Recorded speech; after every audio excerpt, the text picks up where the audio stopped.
My name is Cody Braddock, and I'm writing this because I don't think I'll make it out of this truck. I was hitchhiking along Route 66 outside of Amarillo, Texas. Thumb out, duffel bag, at my feet, the sun beating down on the asphalt hard enough to make the air ripple at the edges of my vision. I'd been on the road since dawn, and my water was gone. My shoes were scuffed through at the toe. I'd been fired from a welding gig in Oklahoma 3 days prior. Boss said I was slow. I said the boss was a micromanaging psychopath.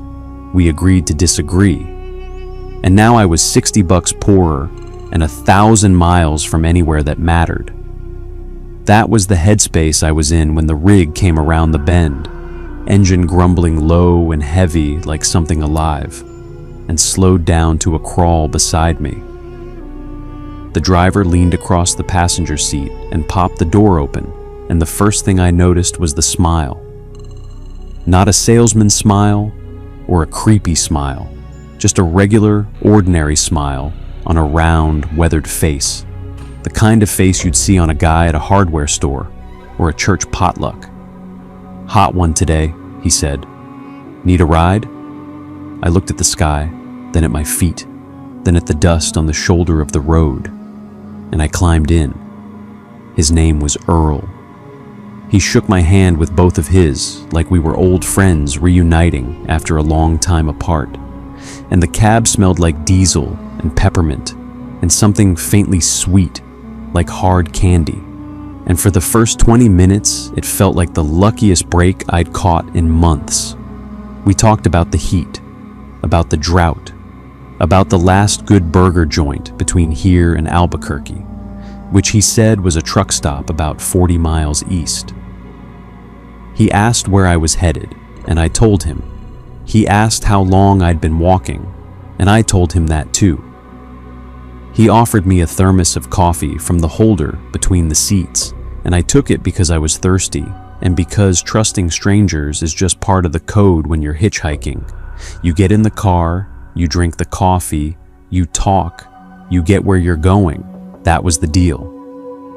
Except somewhere around the 5th mile marker, Earl went quiet.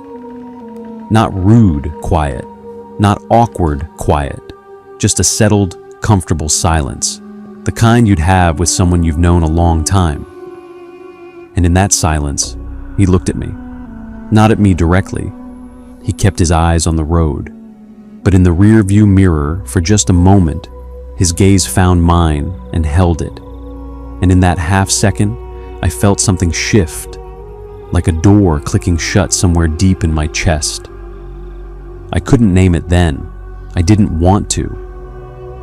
I turned to look out the window, and that's when I saw the first sign. It was spray-painted on the concrete support of an overpass, half shadowed by the structure above it, easy to miss if you weren't looking right at it.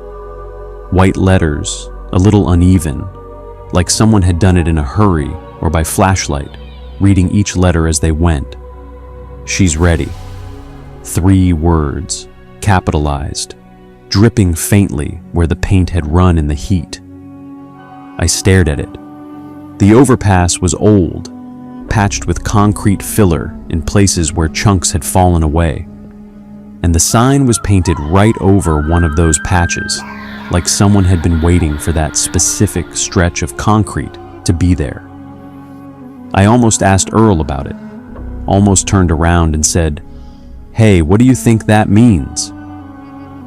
But the way his eyes flicked to that sign for just a half-second longer than normal, not surprised, not curious, just noticing the way you'd notice a familiar exit sign you'd seen 1,000 times, made me swallow the question. He didn't slow down, didn't brake, didn't even tilt his head. He just looked at it, acknowledged it like it was part of the landscape, and kept driving. I watched it shrink in the side mirror until the overpass swallowed it, and we were back out on open highway, nothing but scrubland and sky. I told myself it was graffiti, some kid's nonsense, probably had something to do with a local legend, a story, a song. Texas had plenty of those. I told myself a lot of things in the next 60 seconds, and none of them were true because my hands were shaking and I couldn't figure out why. And the coffee in the thermos had gone cold and tasted like metal.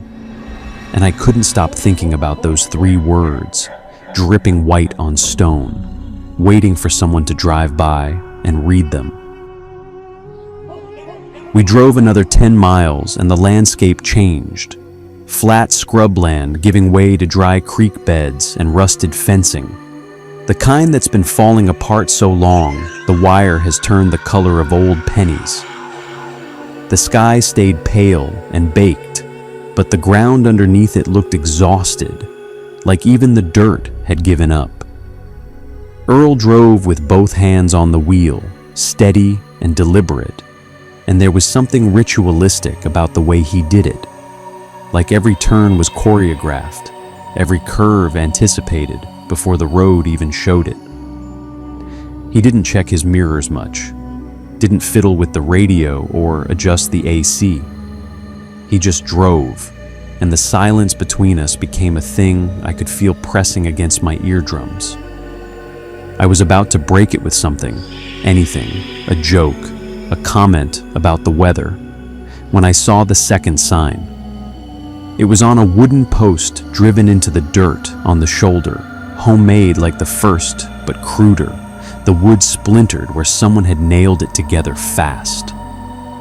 The paint was darker, almost rust red, and the letters were slower, like whoever held the brush had been thinking carefully before each stroke. Check the fuel. I saw it clearly because Earl took his foot off the gas and let the truck coast down to about 40 miles an hour as we passed it. He didn't stop. He didn't even slow down much. Just eased off the accelerator and rolled past slow, deliberate, like he was reading every letter out loud in his head. And the whole time his face didn't change, not one muscle. I pointed. "You see that?" I asked, trying to sound casual. "See what?" he said, eyes on the road. "That sign, right there." He glanced at the passenger window like he was checking a mirror, then back at the highway. "Just old fence posting. Farmers mark their territory that way out here." His voice was warm, helpful, like he was being nice. But the way he said it, quick, smooth, like he'd said it 100 times before, made something cold settle in my stomach. I watched his profile in the afternoon light. His jaw was relaxed. His hands were steady. He wasn't nervous. He wasn't lying, exactly. He was just not telling me the truth. And there's a specific kind of silence that lives in the space between those two things. I pulled out my phone and opened the map. We were deep in the Texas Panhandle, 40 miles from the nearest town, in a stretch of highway that had nothing on either side but wire grass, dead trees, and the occasional collapsed barn. My battery was at 30%. I watched the signal bars disappear one by one as we drove. No towers out here, no reception, nothing but me and Earl and the hum of the engine. That's when I started watching his eyes. Not his face, his eyes, in the reflection of the windshield. And what I saw terrified me more than anything so far. Earl wasn't reading the road signs, not the mile markers, not the exit signs, not the green and white state markers. He looked right past them every single time, like they were invisible. He was scanning the tree line, the overpasses, the ditches, the spaces between mile markers where someone could stand with a brush and no one would ever know. He was looking for something specific, the way a man looks for an address he knows by heart. And I understood, sitting there with the AC blasting cold air on my face, that I had gotten into a truck with someone who had driven this road many times before and who knew exactly what he was looking for and where it would be. The third sign changed everything. It was propped against a rotting gas station on the side of the road, a station that had been closed for years. windows boarded with plywood that had gone gray and warped, pumps buried under years of dirt and mesquite growth. I could see it from a long way off because the sign itself was bright, almost glowing against the decay behind it. Fresh paint, white, and it was bigger than the others, letters 3 times the size, spread across a piece of plywood as wide as a door. Use the old pump. Earl didn't ask if I wanted to stop. He didn't explain. He just took the next exit, a dirt road that wasn't on the map, that wasn't marked with any sign or number, and the big rig rolled off the highway onto the gravel lot, kicking up dust in the headlights like something disturbed from a long sleep. He cut the engine. The sudden silence was so total, so complete, that I could hear my own pulse in my ears, a low, steady throb that matched the rhythm of something I couldn't name. "Engine's overheating," he said. "Gotta let her cool down for a minute." He opened his door and stepped out and stretched, arms up, back arched, like a man who'd been driving all day and was just doing what the law required. I watched him walk around to the back of the truck, hands in his pockets, casual as anything, and I realized he hadn't even glanced at the sign. He didn't need to. He already knew where it was. I got out on my side and stood by the passenger door, scanning the lot. There was nothing here.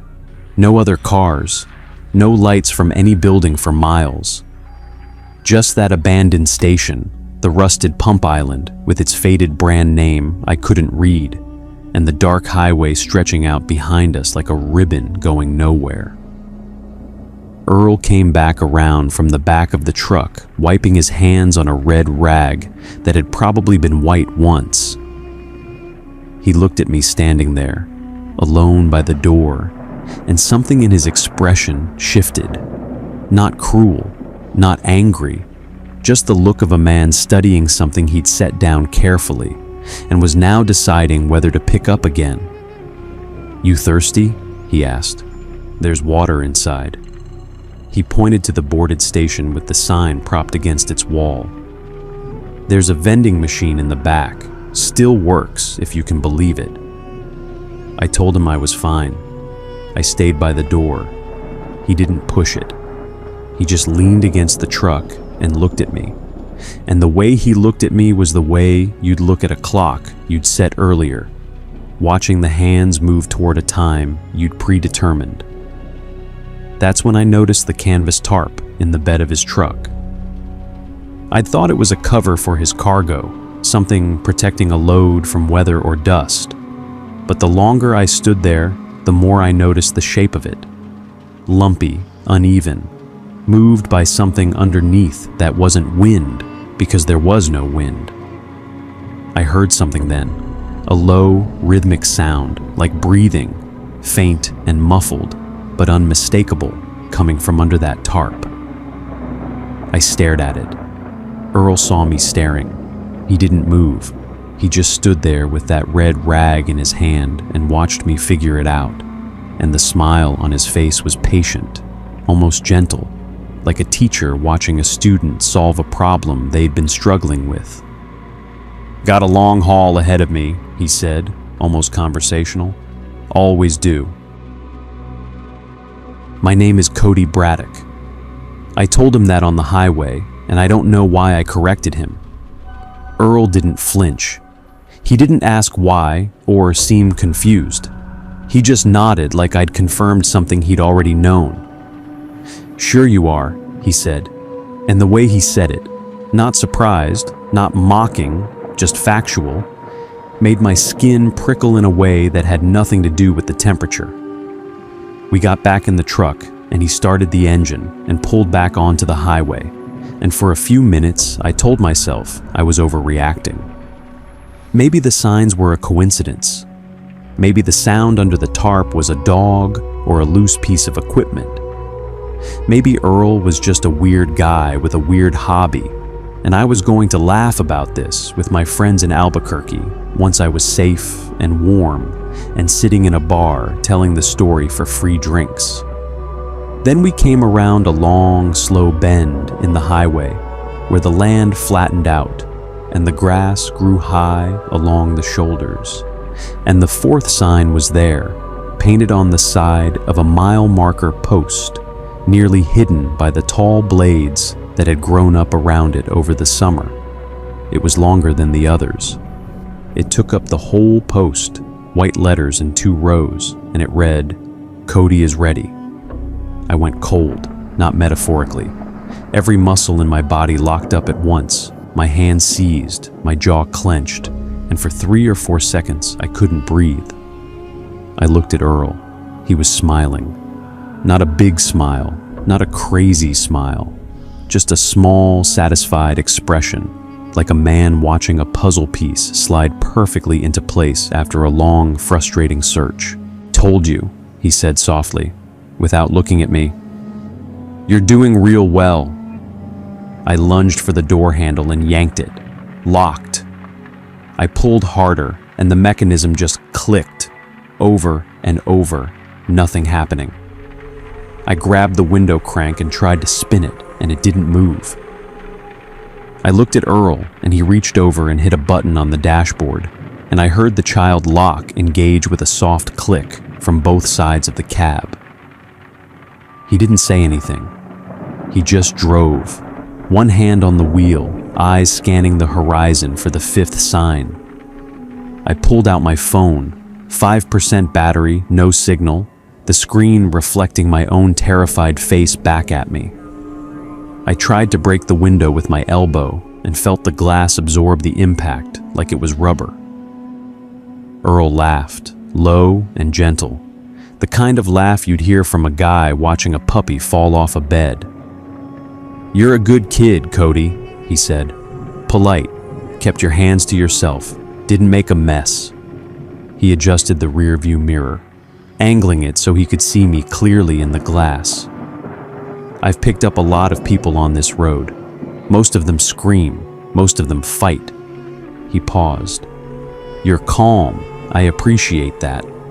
I grabbed the dashboard and shook it and screamed at him to stop the truck, and he didn't. He just drove, steady, patient, the way a man drives when he has nowhere else to be and all the time in the world. And somewhere ahead of us, I knew the 5th sign was waiting, and it had my name on it too.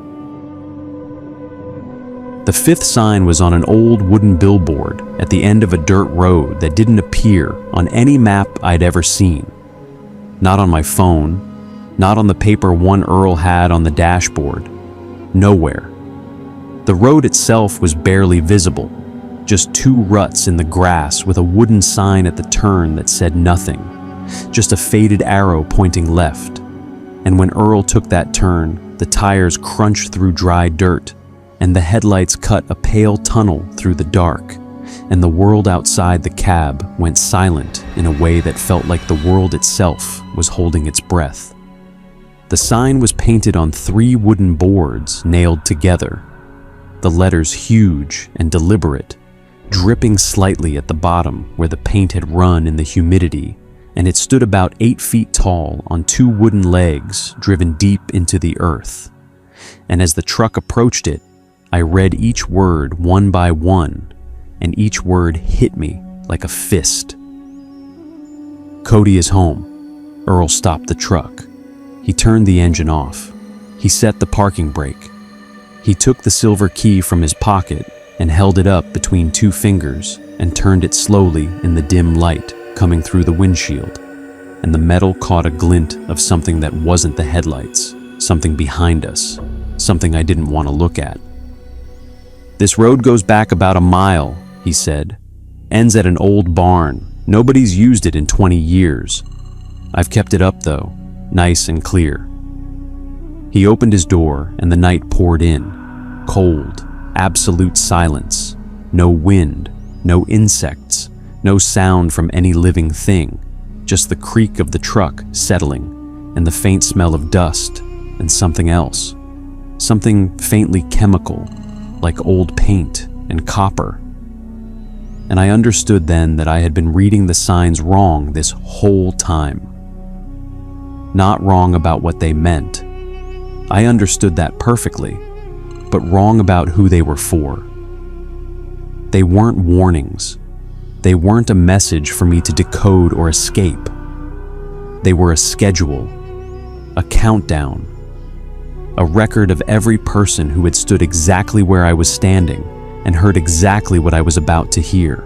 He got out and walked around to my side and stood there with the flashlight in one hand and the key in the other, and he looked up at me through the open door with those calm, patient eyes, and he said, "Come on, Cody, we've got a little walk." I couldn't move. My body wouldn't do what I wanted it to do. He reached in and unbuckled my seatbelt, and the click was so loud in the silence that I flinched. Then he grabbed my arm. Not roughly, not violently, just firmly, like a nurse adjusting a patient. And he pulled me out of the cab, and my boots hit the dirt, and the cold hit me all at once, and I stood there shivering in the beam of the headlights, with the night pressing in from every direction, like a wall of black velvet. I looked down the dirt road. It stretched into perfect blackness, lit only by the truck's lights behind us, and at the far end I could see the shape of the barn, just a silhouette, darker than the dark around it. Earl pointed. "Just past the barn," he said, his voice soft, almost kind. "There's a room. It's warm. It's safe. You'll understand when you get there."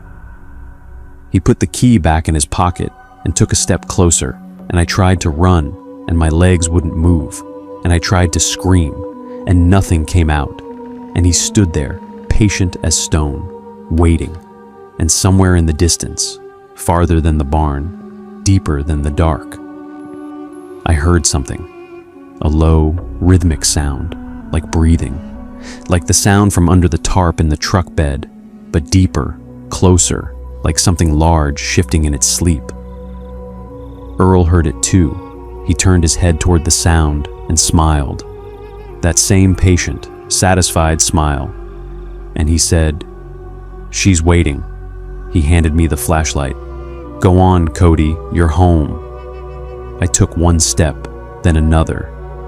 The dirt crunched under my boots and the flashlight beam cut a thin line through the dark, and I walked, because my body wouldn't do anything else, toward the barn and the room beyond it, and whatever was waiting inside.